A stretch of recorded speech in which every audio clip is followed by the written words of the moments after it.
Облыста асыл тұқымды мал шаруашылығын дамыту маңызды міндет. Ол өңір тұрғындарын ет пен су өнімдерімен толық қамтамасыз етуге жол ашады.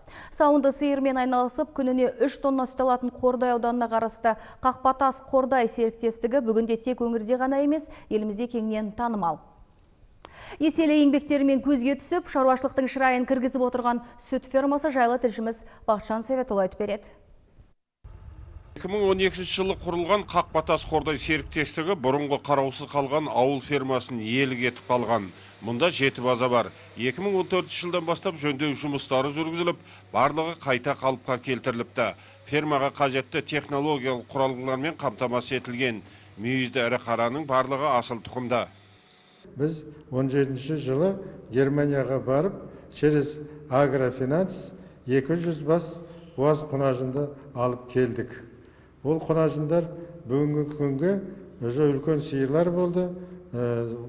4-ші рет туып жатыр, мінекей бұзау беріп жатыр, төл беріп жатыр. Бүгінгі күнге сиырымыздың басы 300 басқа жетті.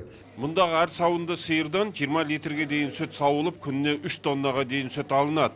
15 адам тұрақты түрде жұмыспен қамтамасыз етілсе, оның барлығы жергілікті тұрғындар. Я работала с первого на посту. Мен бұған дейін аспазшы болып асханада жұмыс істегем. Осыдан 3 жыл бұрын осында шақырды. Бірден келісе кеттім. Себебі жұмыс тұрақты, жалақымызды аймамай алып тұрамыз. Сиырды бұрынғыдай қолмен сауып дәуре болмайсың. Бәрі автоматты түрде жүзеге асады. Сауыншылардың басты міндеті сиыр желіне сауын аппаратын апарып, сауылып біткенде дер кезінде алып тұрсақ болғаны.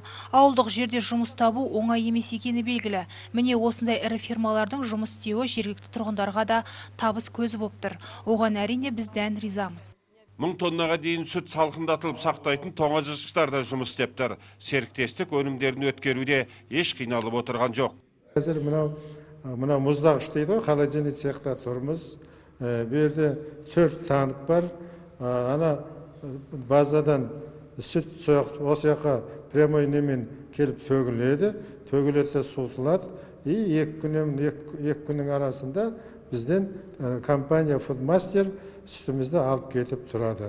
Міне осылайша асыл тұқымды мал қатарларын арттырушылардың арқасында бүгінде отандық сүт өнімдерін шығарып өткеру де артып келеді. Оның өзі ішкі рынокты қамтамасыз етуге мүмкіндік беруде. Бақытжан Советұлы, Қанат Бақтұлы, Жамбыл Ньюс.